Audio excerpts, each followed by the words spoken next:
Hey, it's me, Althazar. Welcome to another Magic Puzzle Quest video. Today I'm going to be taking a look at a card that was spoiled on the forums today for the upcoming Bloomburrow set. So, let's get into it.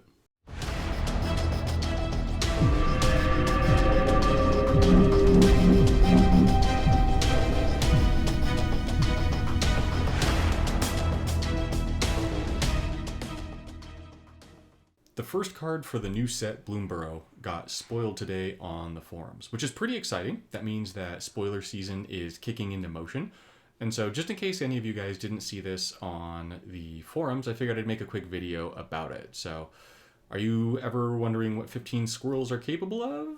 I don't know. This card looks kind of nuts. It looks like a Sword of the Meek sort of idea, except Sword of the Squeak. So I think that flavor-wise, it's pretty fun. This is 10 mana. It's going to be with 3 shields. It's an equipment artifact. And at the beginning of your turn, your first creature gets +X/+X until the beginning of your next turn. X is the number of creatures you control with base power or toughness 2 or less, including their reinforcements.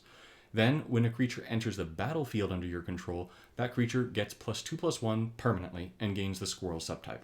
So, I feel like this sword actually has quite a bit to unpack. The first is the temporary buff. The second is the permanent buff. So for the temporary buff, clearly you're going to want to play this with something that's going to generate a lot of tokens. You can run it with something like Nissa World Waker, which is a very simple way of making tokens. You can run it with a really powerful new card that makes a lot of tokens, like, I don't know, Mindless Conscription, or you can even run it with something like Grist, and then just make a whole bunch of tokens and then have those tokens pump up.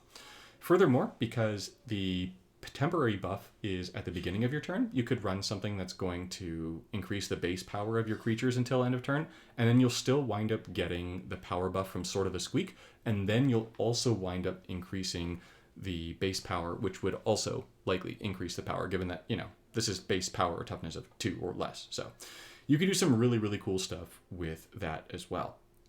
Furthermore, when a creature enters the battlefield under your control, that creature gets a permanent +2/+1 buff and gains the squirrel subtype.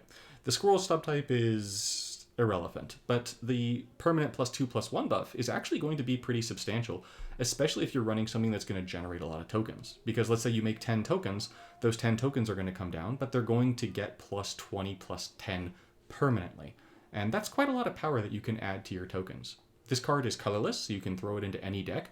And so honestly, I think that this is going to be a phenomenal card. I don't think it's necessarily going to be like one of the primary chase cards, but if you do wind up getting your hands on this card, I think there's going to be a lot that you can do with it. I definitely think, well, I don't know about definitely, but I think it's very likely I'll make a video on this card whenever it is that I wind up getting it, because I already have a lot of ideas for what to do with it, and I like cards that you can just throw into any sort of deck and play with them. And I play tokens a lot, so let me know what you guys think. Let me know what planeswalkers you're most excited to pair this with. Let me know what cards you're most excited to pair this with. Let me know what tokens you're most excited to pair this with. Let me know if you think this is nuts or not. And that's where I'm going with this one. So thank you all so much for watching, and I'll see you in the next one.